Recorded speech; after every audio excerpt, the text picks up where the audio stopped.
Another edition here of We Talk Fantasy. For some of you, the dust has settled and you're staring at your fantasy football team. I can use the term here in a podcast. Some of you have begun the rosterbation, looking at your roster, while others are waiting to piece that together. That's right. Right out of the gates, Chet Davis spit out his wine.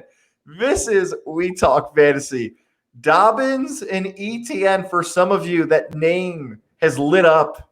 They're injured. Chad, I'll start with you. What the hell happened? J.K. Dobbins and Travis Etienne, last time we take, they were both healthy. Now they're both out for the season. Guys, I've been roster baiting hard this weekend. For the wrong reasons. Yeah. Well, okay. First part about this, because I think we've said it multiple times every year on this podcast. You have to wait to draft until after the preseason. I fucked up because, and this is here's my explanation. I always Chad, before you do this real quick, what is weirder, to hear the former radio host talk about rosterbation or the TV anchor drop the F-bomb? Let us know after this episode. We're not being regulated by the FCC, are we? Okay. No. So I always look for the final preseason game. Like, when are the preseason games ending? I'll plan my draft around that. Of course, this year we all know that the preseason shrunk from 4 games to 3, unless you played in the Hall of Fame weekend. I had no idea that they did a week in between buffer from the end of the preseason to the start of the regular season. I think it's kind of stupid because you lose momentum. I get it from a standpoint of, all right, let's make sure everyone's 100% fresh, unless you completely destroy your knee or rip your foot open, whatever ETN did. So I was kind of on that boat when ETN went down Monday night and people were complaining about their drafts. I was like, ha, idiots. That's why you don't draft early. Well, then we had our draft Friday night, both of the draft that we're involved in. Well, Kyle's somewhat involved in. We'll talk about that in a little bit. So I had simultaneous drafts on Friday. I actually wanted to draft on Sunday, but it was my brother's anniversary. And so we adjusted just for him to have a Friday night draft. And then what happens in the final preseason game? J.K. Dobbins, who many expected to have a breakout sophomore season. We saw it at the end of his rookie year. I think he had a streak. I should have the stats in front of me, but I think he had a touchdown in 5 or 6 consecutive games down the stretch. Completely destroys his leg, hyperextended, torn ACL, done. He was my number 1 keeper for running back. And now, yeah, I almost said I'm masturbating. I'm roster baiting and masturbating to feel better. Kyle, if you want to share your sexual feelings with us as well, this first 3 minutes of the podcast has no doubt been the greatest in the history of We Talk Fantasy. I don't know how you can take it from there, but go right ahead. We're going to have to put a TVMA for this one here. Children, we're sorry.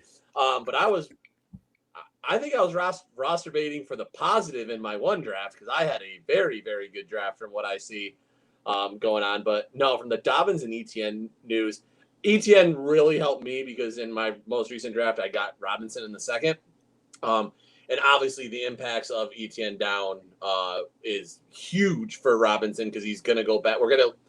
Will we see the same Robinson? We don't know, but it gives him full control of the backfield again. So stats pending, it's his backfield again. So that's huge for a lot of fantasy owners, especially in keeper leagues who kept him with a undrafted pick pretty much. I think if you drafted James Robinson, congratulations, you are a psychic and can see the future. But the Dobbins injury is brutal in just everywhere. So again, I have him in another league that whole story got auto drafted into, and he was there, so it's on my roster. So again, one of those really crappy scenarios. But what I'm most interested to see with the Dobbins situation is everybody's talking about Gus Edwards and it's his backfield now.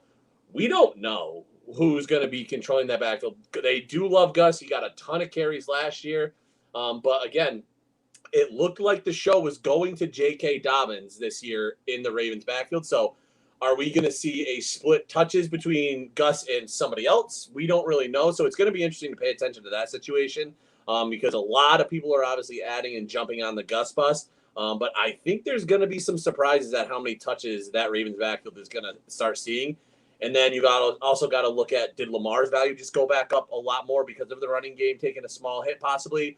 And did wide receivers take a step up because they may have to change the offense a little bit? I don't know, but the Dobbins and the Ravens situation from a fantasy side is really interesting to keep an eye on. Yeah, those last points in particular, because this is one of these things, and you've heard it if you've listened to a bunch of podcasts, and I fully admit it, I'll do it at probably every podcast. I look at the college side of how these guys performed and then how they moved to the professional level. These are two monster running backs coming out of college, from Ohio State to Clemson. And if you are in Dynasty or Keeper Leagues, you get, whoa, what can they really do when they hit the pros? But what Kyle just said there is really interesting, because I wasn't a fan of either one because of what you just said.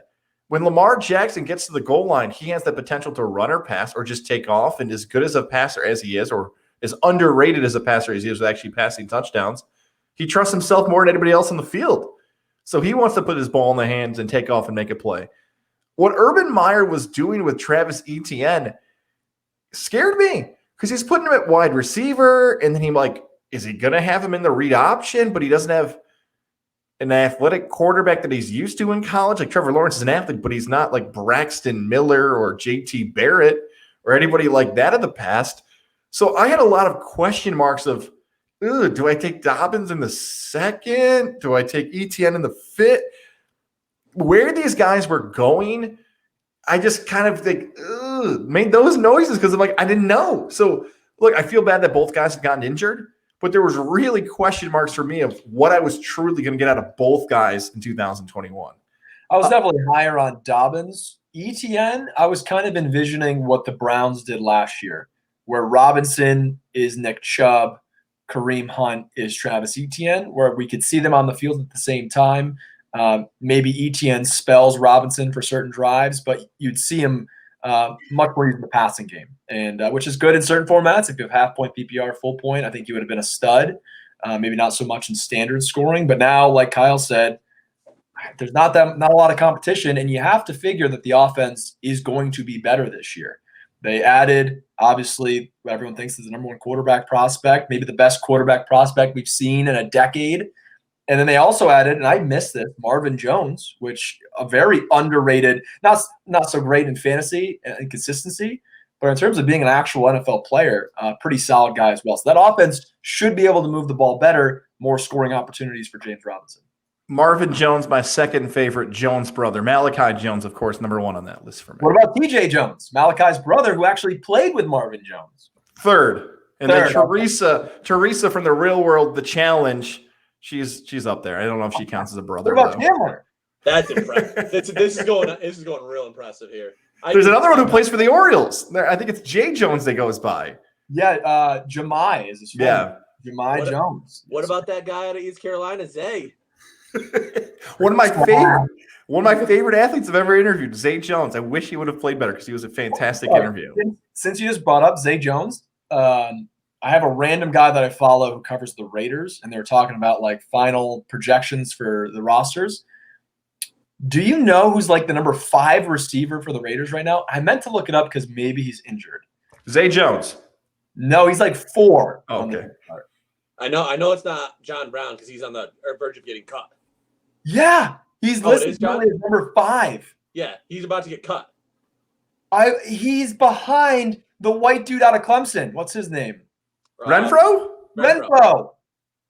Dude, I feel like John Brown. Kyle, you love yourself some Smokey John Brown. Yes, I do. What happened? It's the Raiders. No, Josh Allen happened. Man, I feel like it's a really weak receiving room, and John Brown somehow at the bottom of it. And like you said, might get cut. It blew my mind. Weird. It feels weird, but don't forget, it's like Smoke. He ran good routes. They were never great routes. He had pretty darn good hands, but he was a straight post flag runner. Yeah. He didn't run too many. I guess you already have that with Henry Ruggs. I was surprised. I had to literally double check that that's the John Brown. It's a very common name. We went to high school with a John Brown. So yeah, I had to make sure it was the same one. But man, that's it. If I drop this reference of John Brown's the king of the burbs, hallelujah, holla back, do either one of you have any idea what I'm talking about? Yep. All right, good.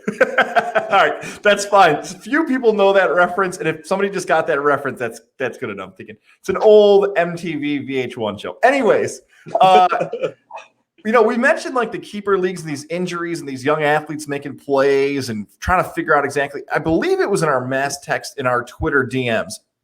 Keeper controversy. Chet, I think it's fair if you set up this story because you told me a story. And then in my league back home, it happened 2 days later. The same scenario you talked about involving injuries and keepers. I had opinions on it, and I fully admit I flopped my opinion 2 days later. All right, so for those who don't, I 100% changed it. So for those who have no clue what we're talking about, go through what happened in your league, and I'll kind of set up what happened with mine and offer what other leagues should do to prevent things like this. Sure. So all keeper leagues are different. Some keeper leagues, you only keep one player. In ours, we keep up to 3. And so in an effort to allow people to strategize, because that's one of the toughest things about keepers is you really can't mock draft because it's not real to how it's going to go in your league where some of these great players are untouchable in the early rounds because we do it based on where you draft them in the previous year. And that's what's going to cost you this year an additional 1 round. But so what we do is, so this year we drafted on a Friday. You had to announce your keepers on that Monday. And why Monday? It's the start of the week. I send out the text. I give people a full day. We go in order based on your draft order. So the first overall manager releases his, and we go down the line. I put it all in the group text because then that also helps you realize, okay, if I'm seeing a lot of running backs get kept, maybe I got to keep a running back. There's some strategy in that as well. And so we do it early, but I put in the caveat that if one of your keepers gets injured, I said if he gets injured, arrested, or shows his PP to a bunch of masseuses, you're allowed to change your decision. You're allowed to swap out put in a new keeper because you don't have to keep 3. So if you had 3, you can drop down to 2 because essentially, let's use ETN as an example, even though he was a rookie. How about J.K. Dobbins? If we had been drafting next week, you announce your keeper is J.K. Dobbins. He tears his ACL. I'm not going to make you draft a guy who tore his ACL in the 3rd round because there's no way you would do that. And that's just going to upset you. It's going to ruin your team. You're going to be disinterested from the get-go. So that's the idea. And I know at first Gaz was like, no, it's like a test. If you fail the test or something happens, there's no do-overs. And that's true for the draft, where anybody who drafted earlier this week, they're really pissed off that J.K. Dobbins got hurt. Well, that's final. You can't redo an entire draft. You can't do the what if game where like I could have taken Chris Godwin. No, it doesn't work that way. But for keepers, there is a little bit of, I think there's some leniency where you can change that without completely derailing everybody else's strategy. So that was our game plan. I wish we'd been drafting a week later because that would have been much more important for us. Before I weigh in, Kyle, do you agree with Chet's theory? And here's your time to bash his theory on the keeper if you want, even though you guys compete against one another. Do you like that rule? So I actually texted this to Chet. I am completely neutral on it. I am a little bit more on the small bit of disagree because, again, the conversation we're talking about is the ETN Robinson. We had a guy that could have kept Robinson, didn't because of ETN, announced to keepers that Tuesday or Wednesday ETN tears it, whatever, done for the year. Monday Night Football. Yep. And again, he announced it and everything goes. But he wasn't keeping ETN. He was keeping Robinson. My argument against his point was it was a direct impact to that player because now playing time is adjusted. Chet's argument, which is, again, I agree with 100%, but it wasn't the player you're keeping. So I said I'm a little bit more on the side of Chambers in this scenario. So I'm 55% against Chet, 45% with him. I am completely neutral. I agree on both sides. But I think my opinion may have flipped a little bit, especially since I got James Robinson this year. So,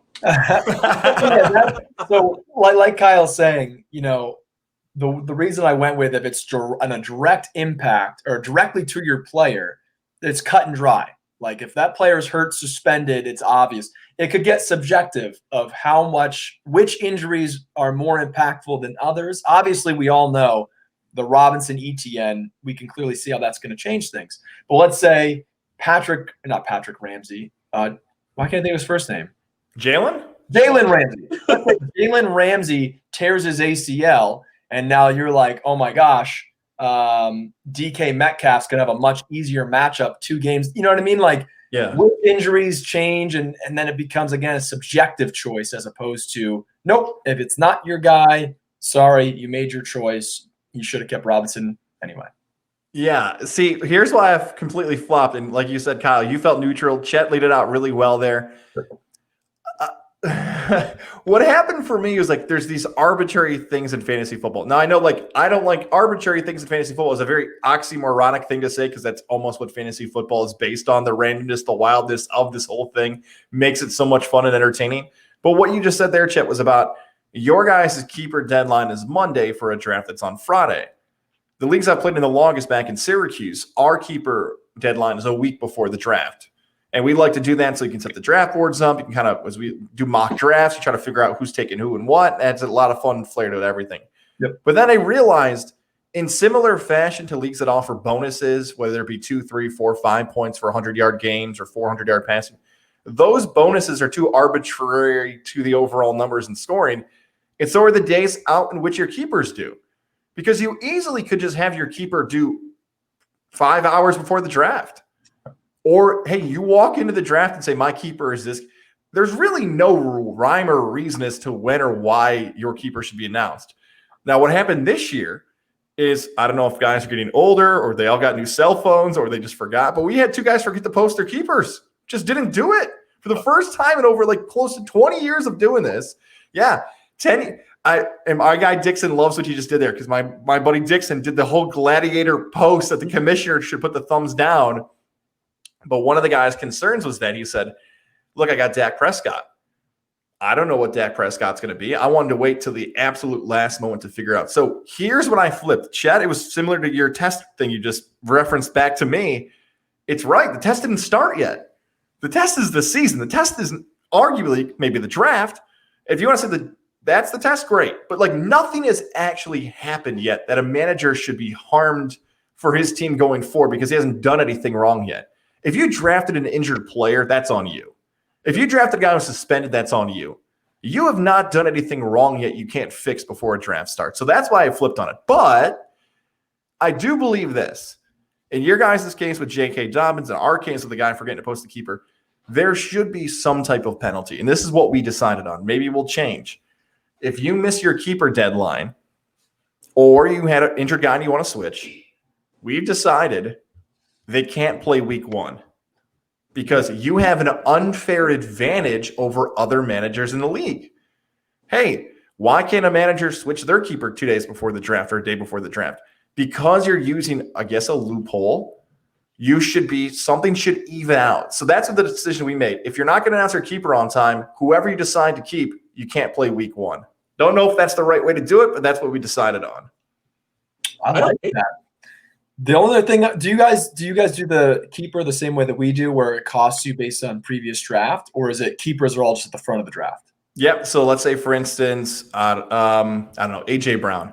Let's say AJ Brown's a rookie wide receiver. You drafted him in like the 16th round. Your 16th round representative pick will be AJ Brown. Like whatever round he was drafted in goes in that slot. So as I was thinking, it could be like a 1-round penalty, but that doesn't really. I mean, it could be big if a guy's right on the fringe, and then now he's becoming, tougher to keep. But I like that. Put him on the bench. Yeah, like you mentioned the 1-round penalty. We thought about docking a draft pick, but that's the arbitrary thing. Is it a 6th? Is it an 8th? Right. Is it a 10th? And that could be as high as 60 to 120 points for a season. That could be 3 or 4 win different for not announcing your keeper. At that point, you're like, I don't want a keeper. I'm not going to give up 120 points for that. Right. Very interesting. Yeah. That's a great rule, guys. Really creative. And like you said, it's a good penalty for a rule that's there. But I still think you got to go with thumbs down. Like, dude, you missed the deadline. That's on you. Like, that, in my opinion, like, that's it. I respect the fact that you guys made up something on the fly. But I think going forward, you guys should create something like, hey, this is the deadline. This is we never had this and it never happened. So here's the grace period for all you guys. We're going to be in this league for another 75 years or until we all die. Miss it again, sucks to be you. Yep, it's on you. Nobody to blame but yourself. How old do you think we're going to live, Kyle? 75 years? Hey, I know I'm not living that long. God damn, bro. We're actually in like a video game coaching our fantasy players. Technology's advanced to a point where we're controlling the game. Let's actually help now. That sounds scary now that I say that out loud. Godzilla Media's Fantasy Football League happened this past weekend. The highs and the lows. Yes, Chet is showing the low there with his thumb, and so is Mr. Kyle Ray. Let's start with the controversy that involved Kyle and I. I guess I'm going to have to tell the story because I feel like an idiot. There wasn't any controversy. This should be titled Kyle, and I. Yeah, there was. I screwed a lot of it up, but guys being the commissioner missed it. It's not the end of the world. Carry on. So we have a 14-team league. So I'm going through the names. I'm going through the draft picks, and I thought Kyle Ray was in the league.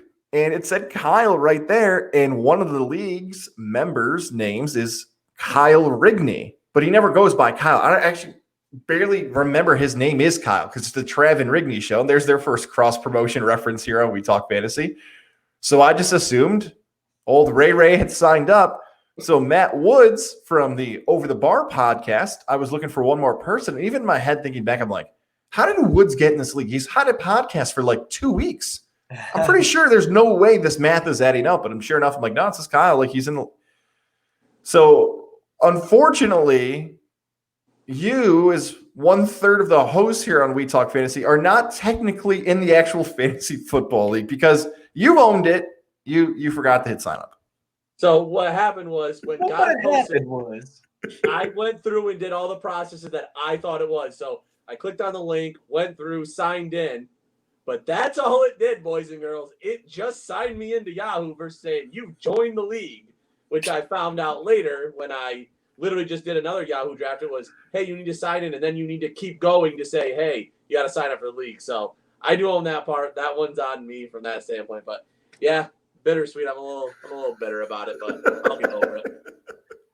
Chat, what are your thoughts? Who is to blame, if anybody, or if all of us are to blame? Yeah, I feel like it's everyone except for myself. I have no blame. Although I do somewhat feel bad. Kyle got really excited about the idea of he and I sharing a team. And I had to say no. As much as I love Kyle Ray, he's a brother from another mother. But that would not bode well for our friendship, bro, man. No. Because we play the game very different. And that's what makes it fun when we're either on this show or texting every day of the week about fantasy. We have different opinions. And so his idea was, we split the roster where I have QBs, a running back, and the tight end. And he has a running back, the receivers, and the kicker. It would have been a shit show. And I had to shoot it down. As much as I want Kyle involved, I joked to you, he'll be like my senior advisor. Those coaches that get fired, but somehow get brought in as like no official title, but he's like my go-to for help. That'll be Kyle Ray. I think the part of this podcast, selfishly, for me, part of Godzilla Media and running this whole thing, I feel like the podcast could actually be better this year than ever before because, look, I'm going to be biased for my players, and that's a fine part about being a fantasy football manager. Chet is the same way about this league. Guys who are going to be doing their own podcasts across the Godzilla Media platforms are going to be rooting for themselves and our wonderful sponsors, Hooters and Johnson Supply and Belts by Dan and everybody. But Kyle gets to see it with an unbiased opinion this year. So if we hop on here on week one and say, hey, you know who's having a great year managing? You know who's hitting the waiver wire the right way? You know who you get to really have an evaluation of watching what guys do in this league. And if someone listens to this on a Monday or Tuesday and those guys haven't made those types of moves in their own league, that's the best advice you can give everybody. Hey, look what happened in this league, and this is what you should be doing in your league. So I hope that happens. Or I could just call a bunch of people idiots. Why are you doing that? That's fucking stupid. That's more likely to happen. Or if there's ever a problem that pops up and Gaz does not want to be the commissioner to lay down the law, you take it to Rangaroo Court. Rangaroo Court. Rangaroo Court was almost open, and I got a nice graphic for Rangaroo Court in a second. But first, the overall picks of the draft.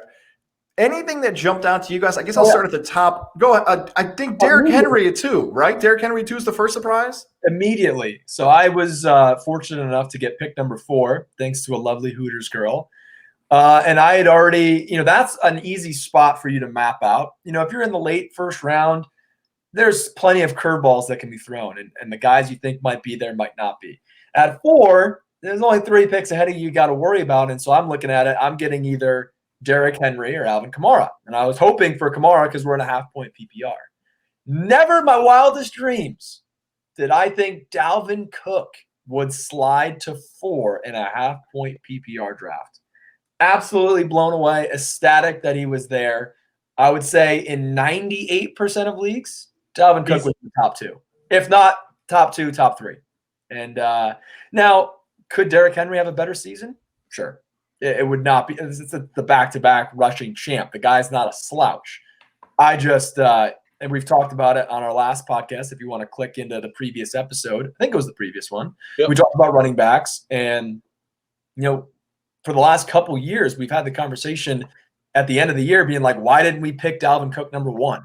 Like, this guy has been delivering in Minnesota. He is the guy, a phenomenal talent. So that was the biggest surprise right away. I was very happy Dalvin Cook slid to 4.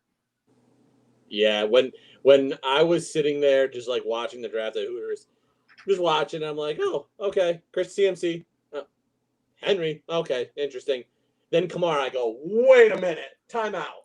How is Dalvin? And then Chet just goes, did I get Cook? Go, baby. There's no way that just happened. Like, just kind of blew my mind. And then just we'll talk about it in a minute. Yeah, no, but where Kyle was sitting too, Chet, what made it even better was that Kyle and I were at the end of the table, and I think our food had just come out. We were a few beers deep, and Tom from Johnstone Supply and Troy is a huge Titan fan. So he was convinced at 3. He actually had like his snow beanie on, like he ripped it off and said, I'm going to get my guy Henry here at 3. Let's go. And he started losing his mind right next to Kyle. What do you mean he took Henry at 2? It was great. It's everything you hope for in a fantasy football draft where somebody has a player they just cannot wait to draft, and the one pick ahead of them, they take him, which is such good stuff. I feel like the first, oh my God, what the hell are they doing pick was at pick 44. So this is a little early in the 4th round when the second quarterback off the board was Justin Herbert. Now, look, all 3 of us had said we think Herbert could be a top 6, 7, maybe ceilings top 5. I don't see him getting as high as 2, unless you really love Justin Herbert. I thought that was the first. Ryan McCarthy, no credentials required, was the first pick of the draft. It's a reach. He would have been there the next time around without question. But it goes back to, if you believe that guy is going to take a huge step forward, I wouldn't be surprised. It's just in terms of your strategy, I don't know if you had to pull the trigger that early. No, and I mean, look at it. How many rushing touchdowns did Justin Herbert have last year? Maybe just a couple from a quick QB sneak jumping over the end zone. But Josh Allen was probably – was he still – I'm guessing he was probably number 1. So the Herbert had 5 rushing touchdowns. Oh, well. Oh, damn. Corrected. Well, the rushing ability of Allen plus the extra touchdown potential plus all the weapons. I mean, I personally think that Allen was a clear number 2 for the second best quarterback. Obviously, Patrick Mahomes 1, Allen 2. But like you said, Herbert could take a massive leap. I just think the rushing aspects for Allen and the amount of rushes that he does outweighs the fact that Herbert may throw for an extra 200 yards and 2 touchdowns. Yeah, that's it. If you're in a league that's 6 points for a passing touchdown, which I know a smaller percentage of leagues do that now, way like so gross. Like 2 decades ago, early 2000s, that was actually like really popular, the 6 touchdown thing. If you're in that, yeah, like maybe Herbert can give you tons of points like that, but I don't see any other way he's going to catch those other guys. Both of you, anything that jumped out to you that, whether it be just draft we're talking now, a player, a pick, a team, a strategy, something that might be the theme of the draft? I know running backs went fast, which I don't know if it's a surprise to any of us, but anything else jumping out to you guys from the overall just drafting side of what happened on Friday night? I actually have another quarterback one. I was surprised Russell Wilson fell into my lap at 81, behind guys like Matthew Stafford, behind Tom Brady. Aaron Rodgers, I could see that. You could make an argument there if you wanted to. But these are multiple rounds later that Russell Wilson. I almost had to check myself and quickly Google his name. Did he get hurt? Did he get suspended? Why is Russell Wilson falling so far? So I was a little bit surprised to see him. Not just, I'm not saying the 80s is a bad number for him, more so the guys that went ahead of him and so much earlier. Yeah, just looking at the little bit that I saw, I mean, not too much, honestly. It was what I expected for the Godzilla Media platform. It's people who know sports, people who like football. I think the most interesting part was what's his name at giving everybody $20 if nobody drafted Stephon Diggs. Then it changed to DK Metcalf, and it was interesting. The bribe was at Hooters, and both times the bribe failed. We love our sponsors, which is the perfect time to promote Johnstone Supply in Troy. Our guy Tom was wheeling and dealing on draft night. Don't forget, I don't know if Tom's going to be at 6th Avenue in Troy with Fujitsu ductless splits, energy saving, ultra low, or the J Series VRF systems for even more efficiency and flexibility. I'm not sure. JohnstoneSupply.com. Stop in there, 6th Avenue, and just say, where's this Tom character and what can I buy here that can help my home? Is it heating, AC, refrigeration, indoor air quality to improve at your home? Johnstone Supply in Troy, they will help you do that. They were the story of the draft. They really were. The only other thing I would add to that is that Brian Cady from White Heat in the space between your ears was given the best grade of any manager. He got the A+ from Yahoo, so shout out to him. I had said immediately after the draft, just kind of like balance-wise, I liked Chet's team and I liked Levac's team at the end of the draft. Now, that leads to this. There was some controversy involving Levac's team. But before we get to that, I want to tell you about our friends over at Mohawk Honda. Selection is king this summer. And if you want to trade in your vehicle, the spot for you is Mohawk Honda. Wherever you're listening in upstate New York, if you're waiting to hear about this controversy, don't you worry. There's no controversy at Mohawk Honda. You stop in, you trade in your vehicle, you get money in your pocket, and you drive off the lot with the car that you want. Finally, I can look out into my driveway, even though it's dark out and we're taping at night. I know the pilot's there because I drove it today. My wife is done with her road trips across upstate New York. She was taking my ride throughout it. Stop in Freeman's Bridge Road right there in Glenville. Not too far away from where Kyle and I are. If you want, just lay on your horn and see if we can hear it as you're driving off the lot right there at Mohawk Honda, where they always go out of their way to please you. Now, on to the controversy. Following the draft, a trade went down between Darren Waller for Sony Michel. Levac's team, who, again, I said it without this trade. I thought Chet and Levac, balance-wise, were the most balanced teams across the board from quarterback to defense, kicker, tight end, everything. Dan, who runs the Hooters, he went very heavy tight end. He went Waller. He went Pitts. I feel like I'm missing one more. Maybe one of you guys know off the top of the head who the other third tight end was, but he was going with that zero running back strategy that's getting hot on the internet right now. And he looked at his team and said, ooh, I don't like the strategy anymore. Most of you listening know that's not projected to be a fair trade. Waller for Sony Michel. And don't worry, Kyle, I think you were still there at that point where the yelling and screaming and the beers are flying and it got hot. Oh, good. I'm glad you left because it started getting hot. Bryce from Sports with the Zenith T hated it. Mostly everybody's hated it. But the trade has gone through. So, Chad and Kyle, I don't know if you've been in this spots before. Let's offer advice to some league managers who may be in spots like this season where managers in the league may say a trade is unfair. How do you guys handle trades? Is it a commissioner puts it through? Is it a league vote? What's the best way to handle it? So I've been in a couple different kinds of them. Majority of them have been league vote. This is pretty clear a pretty piss poor trade. There may have been some behind the scenes backdoor deals being made, maybe some free chicken wings or a free pitcher of beer. But Waller would be probably a lot higher tier, like maybe James Robinson area, like if you had the extra running backs, but there needed to be more for me to see this as a fair trade. If you're a commissioner in that, I think you really got to take a look at what else is going on there. It doesn't pass the smell test. It really just feels like maybe there is. Maybe it's completely legit, and Dan really needed the running backs, and Levac was like, yo, I got Waller. You want Waller for Sony? And that's what happened. So, again, I don't agree with it, but I think league commissioners need to be ready to say, yo, go fuck off. That is not an okay trade. Yeah, it stunk. It reeked, and so I could say a lot of things right now. I think I said this to you guys, or maybe I said it off our DMs or whatever. If it had happened after week 1, let's say Sony Michel rushed for 2 touchdowns, 80 to 100 yards. People are like, wow, Sony Michel's for real in this Rams offense. They look great. Okay, maybe Sony Michel's a top 20, top 15 guy, and you really need a running back. You pull the trade. This happened an hour after the draft. Darren Waller was pick number 20. Sony Michel was number 90. But nothing had changed. And so that's what leaves the most sour taste for me, is that there's such far difference in their value at this point. Nothing has changed since we drafted.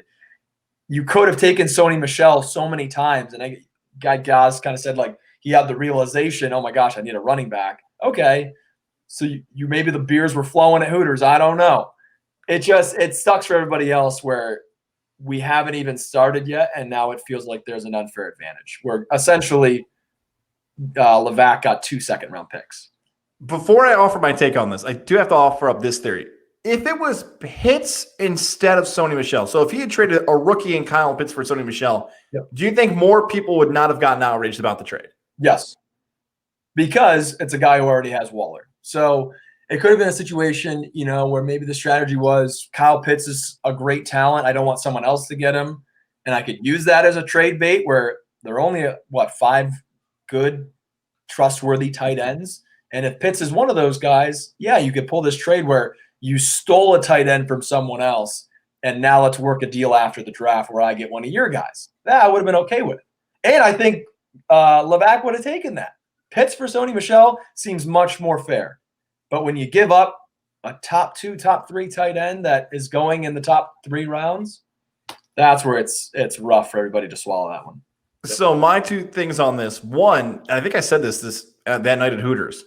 I have actually never been in a league except one league that it actually came to league vote. Like, I've never actually had to deal with fellow managers voting for trades, because a lot of times what happens is you have future draft picks involved in a lot of leagues I'm in.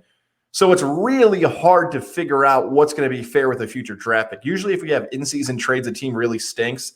So they're dealing away picks, which is just hard to figure out what a value is. The only league I've actually ever been in where managers voted on a yes or no was back in the old radio days, the old traditional media. And what happened was this. I don't care. I'll say the kid's name. So Mike James was in the league, but he hit the ultimate level of lazy I've never, still to this day, seen for a fantasy football manager.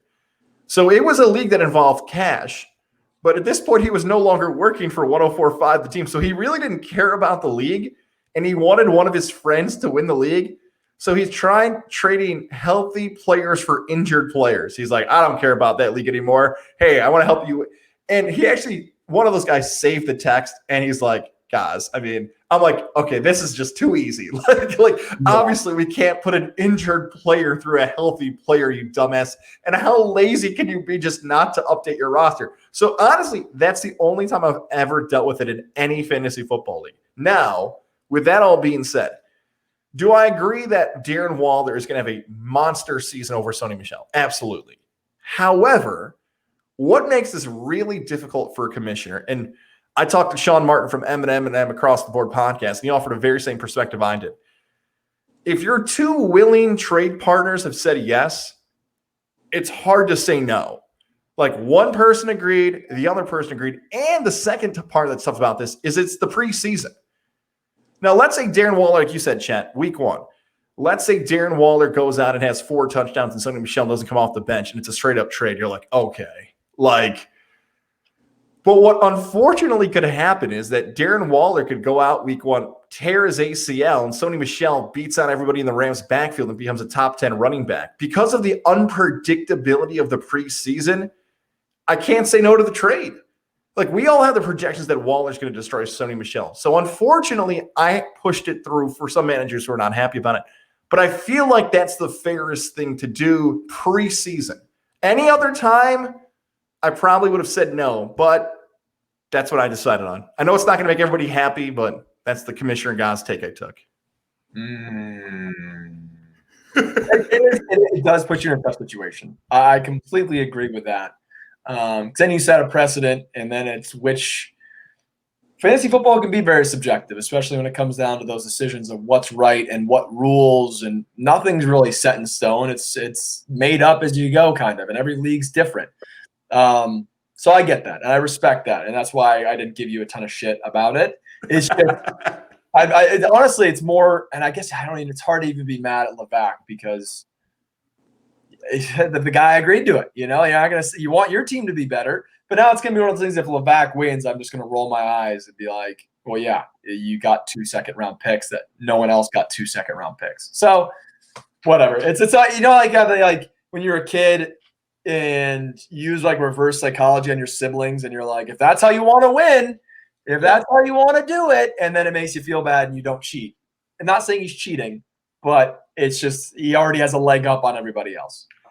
I think Levac is going to embrace this more than ever. I think he's going to embrace the villain role this year in the Godzilla movie. He is a villain. I'm watching Heroes versus Villains Survivor. Oh, that's a good season. Levac would absolutely be on the villain team, without question. He'd be with Russell. He'd be with Russell. I think Gaz would be a hero. Oh, that's very nice, Chet. Yeah, all right, here's the other topic we had. If you have not drafted your teams yet, we've combined both the wide receivers and tight ends in this one. So because we had a feeling we were going to go long on a lot of these topics, we're calling it reach or run pass catchers. So either wide receiver or tight end. I know in the past podcast, we give you our top 5 quarterbacks, our top 5 running backs. We're not going to do the top 5 unless you guys are like really close on one. I just might add in a few players here on reach or run. I'm going to go first because these have been driving me insane. I got 3 out of the gates. I'm already going to cheat and give you 3 reaches out of the gates. DJ Moore, Brandon Cooks, and Kyle Pitts. All summer long, these 3 have been driving me insane. DJ Moore, I feel like year 2 of Joe Brady, year 2 of Matt Rule, and Sam Darnold, somebody's going to break out on the Carolina Panther offense. I know McCaffrey gets over 100 receptions this season. I know Robbie Anderson's out there. But DJ Moore could be that, 30 to 35, 25-ish tight end, wherever your point system is. I feel like the Panthers are going to get buried in some games this year, and they are just going to launch the ball constantly. McCaffrey's coming off an injury. They may not want to feed him the rock as much in the second half, even though he's a stud. Love DJ Moore. I'm going to reach for him. The Texans stink. Deshaun Watson may or may not play. They're going to get buried in some games this season. I have no idea who the hell their running back is. I know Mark Ingram's there now. David Johnson is Philip. Okay, they got 3 guys who may or may not carry the ball. Cooks. I'm reaching on Cooks, and I've talked myself into Kyle Pitts being the greatest tight end in the history of the NFL, the rookie tight end at least. He's going to go for over 1,000 yards because Atlanta's going to throw the football. So I'm reaching on all those guys. And by the way, I only got Cooks in the Godzilla Media League. I got DJ Moore too. So I've talked myself into 2 of my reaches already this season. I can go next. Chet, do you want to respond to that? Sorry. Well, I was going to let you respond, Kyle, because aren't you very low on DJ Moore? Yeah, I don't know what, but guys, you make some good points. They're going to be similar to like the Bengals last year. They get absolutely buried and just heave it.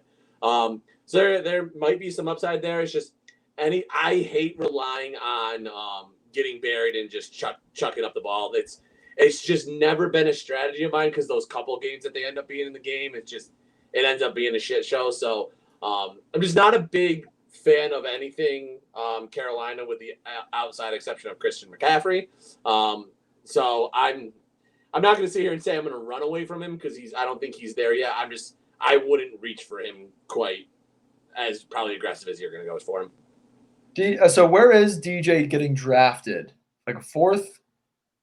He's probably like a 5th or 6th, probably. I'm trying to find him on this list right now. Because I remember there was a few times in my drafts where I've seen him in like a cluster of receivers, and I never went for – here we go. So he's right around the Chris Godwin, Julio Jones, Amari Cooper, the 3rd, 4th? Adam Thielen. I like all those guys, and that's why I don't know. I kind of ran away. Sam Darnold easily could prove me wrong. Sam Darnold could be the next Ryan Tannehill, where we wrote him off because of the team he was on. He was on a dumpster fire team with a dumpster fire coach And maybe now combining with Brady, who I'm a huge fan of after seeing what he did at LSU and now taking it over to Carolina. I would not be surprised if we saw a new and improved Sam Darnold. As my brother likes to joke, as long as he stops making out with people and getting I almost said getting COVID. Don't get COVID either. Mono, right? Mono. Mono, yeah. But yeah, I don't know. I guess like those other guys, I feel like they have better quarterbacks throwing them the football, and that's why I lean their way. Yep. All right. Are you going for your reaches, Kyle? Yeah. So my reaches, I've got 3. I've got 2 wide receivers and a tight end as well. My number 1 reach that I even just grabbed the other day, Mike Gesicki. I think it's a very interesting situation. If you look at what Mike Gesicki did, especially towards the end of the year, when Tua came into the game is how I should put it. Mike Gesicki ended up being quite the pass catcher. He caught everything that went his way. Tua was looking for him. He had some big games. The kid has hands of gold. He does not drop anything. He makes some incredible catches. With an improved Tua, full off season, preseason, I think Gesicki's in line to have a hell of a year. I know a lot of times I think he's mostly going in like the 5th round. Depending on where you're drafting, I would go as high as early 4th on him. Just because I think he has the potential to be a top 5 tight end this year. And I've been a fan of him. Obviously, I see a lot of him in the AFC East with being a Bills fan, but he's so good. He's quick. He's big. So definitely, I would go round and a half up on Mike Gesicki if he's available. And you're sitting pretty at 2 RBs and a wide receiver 1. My second and third are actually pretty close to each other from like an average draft position. They're probably going like the 6th or 7th round, maybe even a little later. In all honesty, what happened to people liking Devonte Parker? If I'm not mistaken, he's the number 1 right now. I mean, Waddle's obviously going to put some pressure on him, but Devonte Parker's fast as hell. I think he's 6'2". Again, really good hands, runs decent routes. Had a pretty good year last year, especially as they started throwing the ball. He was Ryan Fitzpatrick's favorite target. Had a good year last year, so don't sleep on Devonte Parker. I think he's a good 6th round get. If you're in one of those situations where you're like, I really need a wide receiver to maybe fill a flex and a bye week wide receiver too, Devonte Parker would be a great grab. And then my last one, and it might be a recency bias thing, because Zach Wilson loved this dude during the preseason. Corey Davis might be an interesting grab, and he's going late, like 9-10. He in his last preseason game that I watched him, Zach Wilson was throwing it to him. I think he had like 6 catches for 73 yards in like the first quarter and a half. And in a wide receiver room that is quite thin, who I think has a lot of good potential. That Jets wide receiver room does have some potential with, I can't remember all. There's Crowder, I think is still there, probably playing the slot. You got Corey Davis now. Elijah Moore from Mississippi. You might remember him as the kid who peed on the ball in the Egg Bowl. Yeah. So they've got a good young wide receiver core. If Zach Wilson can put it together, which part of me says hopes he doesn't, I'm thinking Corey Davis could be a great flex play every single week who can get you a consistent 11, 12 points. And if he scores a touchdown, he's going to get that 16, 17, 18 points for you. So I would go up to probably round 6 as well with Corey Davis. If you're finding yourself in a situation where you maybe have a tight end, 2 running backs, a good wide receiver, you're going after a backup running back with your 5th, 6th pick, and then you're like sitting there going, Corey Davis is there. I would grab him there. I don't think that's a bad grab at all, especially if you have people like Cortland Sutton who's gone, who's a couple picks higher, Juju who's gone. Corey Davis, I think, is a great option to grab in that 6th, 7th round area.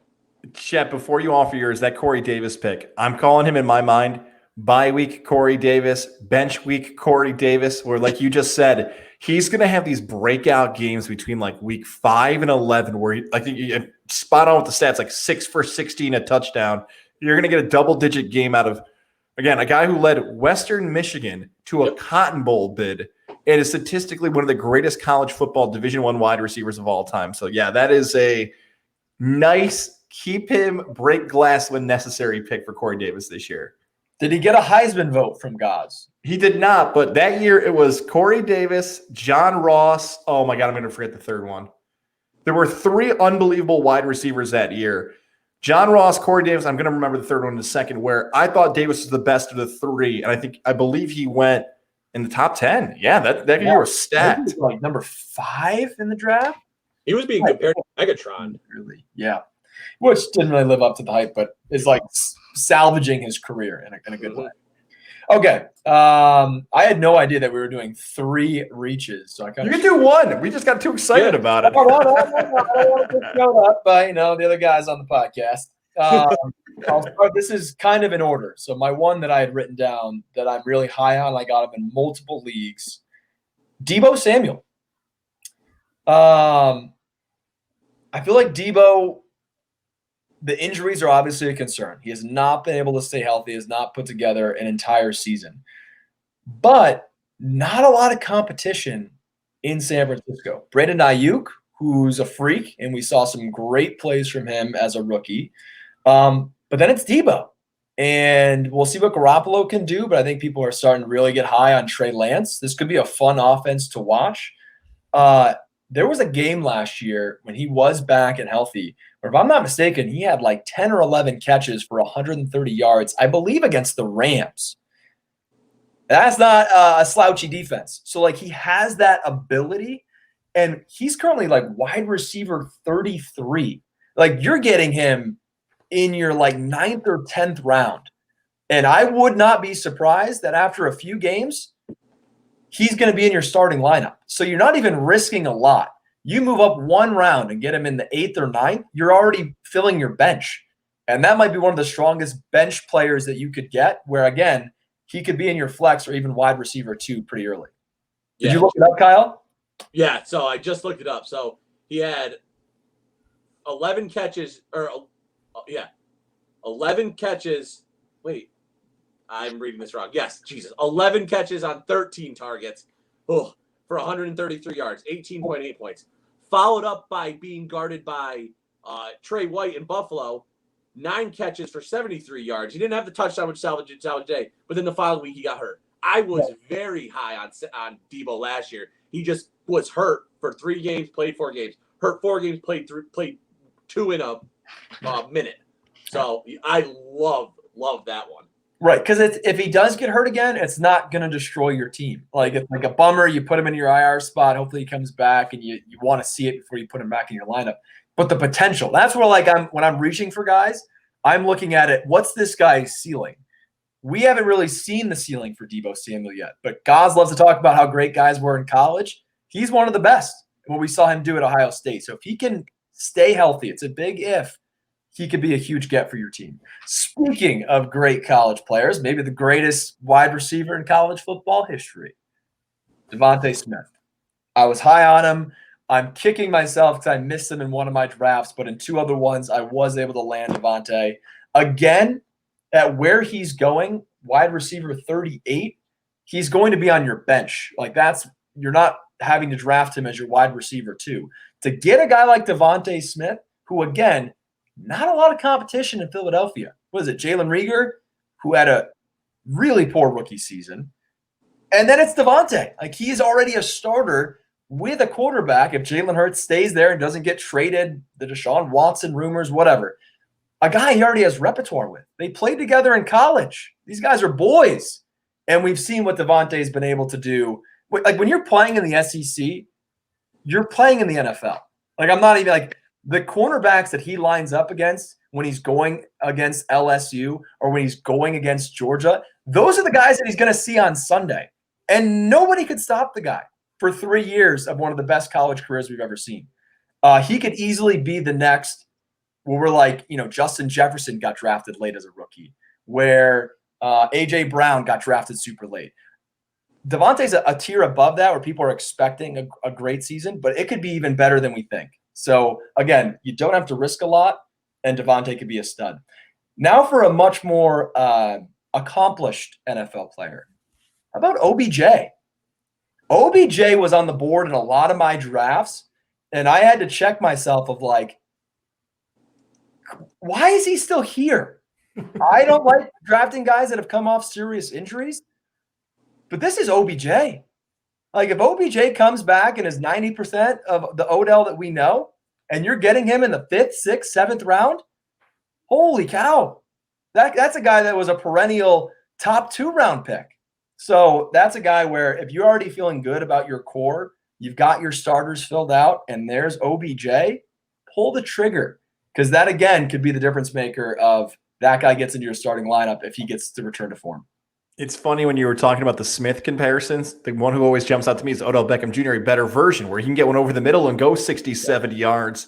And that combination of those two on your team, you could get 1 week where, 20 plus a piece? And you just your game could be done by the 3:30 time slot if Smith and Odell Beckham Jr. both go off in the same week. And you play that combo of like slot position wide receiver 2 with them, or however you want to do it with those guys. Could be really exciting. The only one, the runaway I have one, and he's a fantasy football legend for some people. Julio. You knew it. Julio Jones, man. Like, I just see him sitting on the board, and I love A.J. Brown. We've nicknamed him the Phenomenal One over A.J. Styles. Anybody named A.J., I go with that nickname for him. You started looking at Julio's stats. I had to triple check Julio's stats. On average, the past 3 years, if you average out his stats, he goes for 1,200 yards and 6 touchdowns.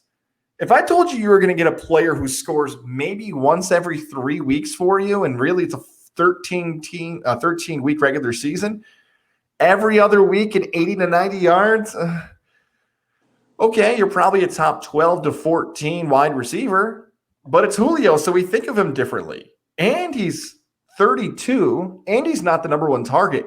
Look, A.J. Green and Julio Jones have been the top 2 wide receivers since they were in high school. Phenomenal college players, phenomenal NFL players. It fell off fast for A.J. Green. This could be the season it falls off fast for Julio. So I'm running away from Julio Jones. Legendary fantasy player. I can't touch him this year. Another thing to add to that, guys, those are all great points. It's also Derrick Henry's team. So it's not even – it's a team that we're expecting to be either winning or it's going to be a tight game every week. So they're not going to fall behind and have to chuck it 30 times a game. It's a run-first team on first down and on second down. And then you're splitting time with A.J. Brown. So I completely agree. Yeah, I also only had one run, and I don't know how much of a run it is because he's going in like the 4th-ish round. I just don't know if I'm willing to draft him there because I don't love the team. Can I guess? The offense. 4th? Yes. You think 4th round? Yep. Gaz, do you have a guess? I would guess – I was going to guess Chris Godwin because of Antonio Brown playing a whole season and Mike Evans. I was going to guess Chris Godwin. Nope, not Godwin. Amari Cooper. Nope. Deontay Johnson. Okay. I don't know what it is. I don't know if I'm not expecting high things from that offense because there were moments in that offense last year that you're like, what the hell are they doing? Like, Deontay had a good season last year. He had multiple double-digit games. He had some good 20-point games. I just find that wide receiving core very crowded, especially with Claypool. Like, I think we all agree that they have mismanaged Claypool a little bit. He could have done a lot more for that offense. And there were times where he just didn't even get looked at, wasn't even on the field. And you're like, what's going on? And you guys know who you have. But Deontay Johnson just is one that's going in the 4th round that I feel like there's more value out there. There's going to be guys like, I feel like Cooper Kupp, like you said, Godwin. I still like Godwin because he catches those balls and has that chance to do some of what Tyreek does and just run away. I'm not – if Dak Prescott plays, I love Amari Cooper. So Deontay Johnson going in the 4th round, if he was there in maybe the 6th, I might take a fly, but he's obviously not going to be there because of some of the upside. But I think it's just more of what the offense and what I'm seeing and expecting from that offense because you hear all about Najee Harris being the guy that they're going to really run the ball with. And I still like Juju. I still like Claypool. And now I'm also going to throw in Deontay Johnson in there. That's like me saying I love Diggs and I love Emmanuel Sanders and I love – you can't have all 3. It just doesn't work that way unless it's the Chiefs. But I don't know. That's kind of one that I'm running away from in the 4th round. I feel like there's more value out there off of anybody but Deontay. Love it. Love that pick. I actually don't know if he's actually good. Like just flat out, like because of injuries and Ben Roethlisberger. Right. Like, is he actually good? Because like Juju Smith-Schuster, if you had him in 2018, he might have won you a championship. If you had him in 2017, he might have won you a championship. Juju's always been putting up numbers, but just recently he hasn't. So love the pick. Love. And by the way, aren't we kind of surprised Juju's actually in Pittsburgh? He seemed like a lock to get out and make a big contract, and that NFL offseason was not beneficial to him. I agree. Chet, do you have anybody you're running far, far away from?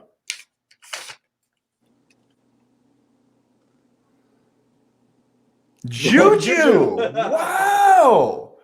For many of the points Kyle just said? It's trash.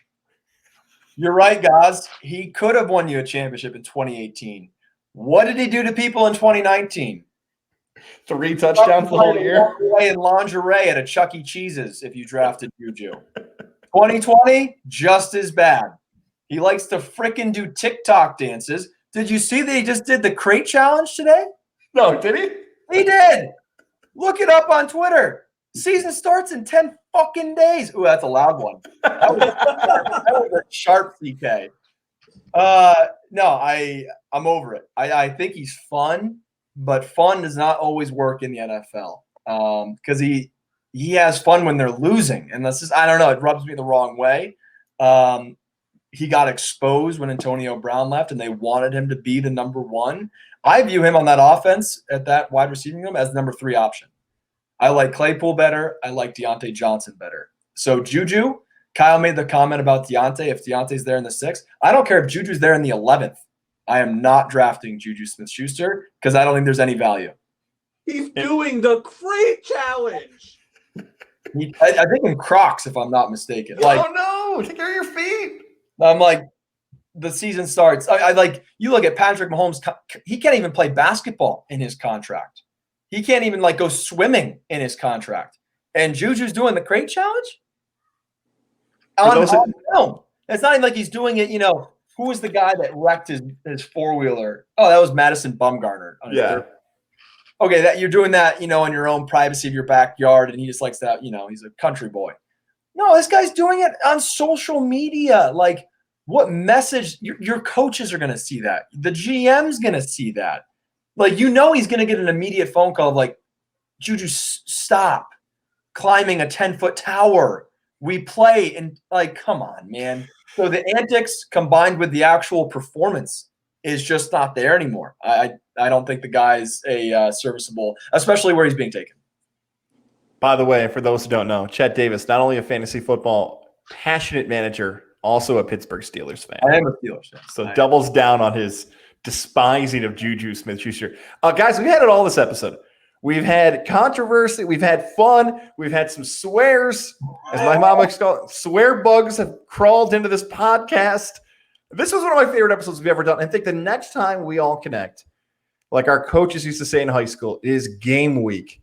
Week 1 of the NFL season. Your lineups will be stacked, and we'll talk about matchups, the breakout players. We're going to go back to some of our old school segments of start, sit. I don't even remember what we used to call it now.